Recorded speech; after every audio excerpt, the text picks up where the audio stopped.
terms of accessibility, there are a lot of restaurants and cafes and like options for GW students, but the problem is on a college budget, a lot of these places are not affordable, like Whole Foods or any of the other restaurants on campus.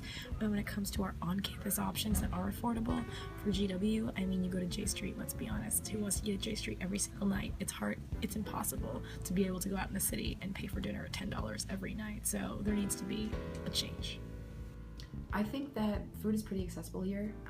The J Street that's offered through Sodexo within GW is really convenient for people because it's right in the middle of campus.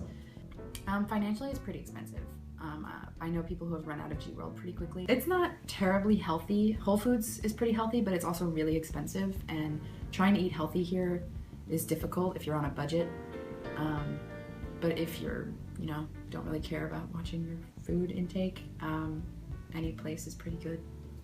You got new places like Beefsteak, which are vegetable centered, but that's like one place. The majority of them are, the sandwich or something like that. So not that healthy. There's a lot of options on G World other than just J Street, but everything's kind of expensive.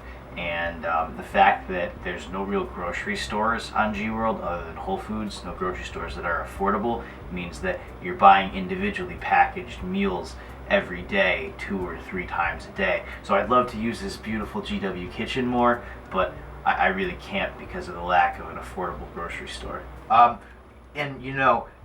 really like to cook, but given that there's only Whole Foods as the grocery store, really expensive, not that accessible in terms of regular cooking ingredients. I really only cook about once a week, and I'd really like to cook more often than that.